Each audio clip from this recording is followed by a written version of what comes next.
Today, I'm going to give you a single question you can ask potential clients that will increase the percentage of them that'll call you back instead of you chasing them up to about 80%, 86% of all the people you talk to. Okay, here's a simple script. You're talking to a potential client. You're doing your initial consult. Does not matter the legal area you're talking to them in, okay? You want to say to them, sir, ma'am, I have a question for you. What is the most important aspect of the legal issue you're facing you've got to have resolved? Okay, I'm going to give you some examples on what answers you might get. So let's say it's DUI. The person may say, I can't lose my driver's license.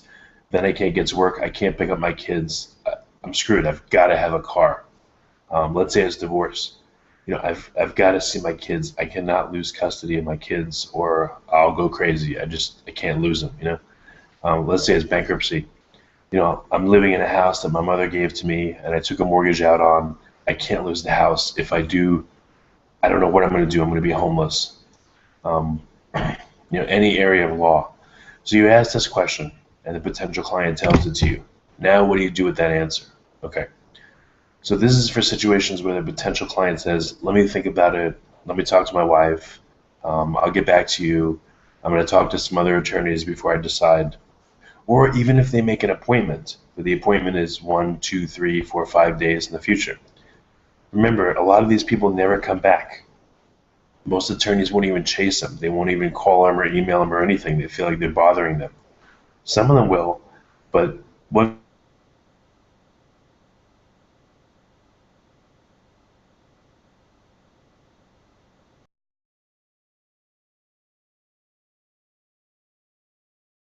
other thing to say when you call back to get them to call you back is this.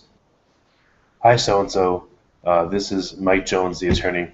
When we spoke about your case, you mentioned that the single most important thing you had to have resolved was keeping your driver's license, for instance.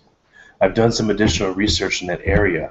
Give me a call back, and I'm ready to discuss the additional items that I've found to help you in your case. My number is ABCDEFG. So why is this such an effective little script to get people to call you back? Because one, it demonstrates you listen to them. You ask them what the single most critical issue about their case is, and you're saying, I listened to you, I've actually gone and done research on that, so I care about you, and I have some updated information for you. And the updated info for you, that inspires curiosity. Curiosity killed the cat. Curiosity gets people to call you back. So being listened to and inspiring curiosity, very, very important. Your message is going to stand out amongst all the other attorneys they talk to, and a very high percentage of them are going to call you back. If you don't do this, you can have a secretary do this. The secretary can modify the script and say, hi, so-and-so. This is Jamie from the law office of ABC. Attorney X told me to give you a call. He said you had talked about your driver's license as being like the most critical issue you had to have resolved. Well, Attorney X has done some additional research on that, and he's ready to share it with you. Give us a call back. The number is blah, blah, blah, blah, blah. Okay, so the script can be used by you, by secretaries, by answering service, by anybody. It's not limited. And this will get you far more people calling you back. And guess what happens when they call you back? Now you have another whack at them to convince them, try to get them to come in for an office appointment, or to retain you right there on the phone. So this one little script is going to make you a lot more money, but you've got to use it. Try it. This is Richard Jacobs from Speakeasy Marketing. If you want to go more into scripts like this, if you want to get more into attorney marketing tactics and strategies, call 888-225-8594 or visit speakeasymarketinginc.com. Have a good night.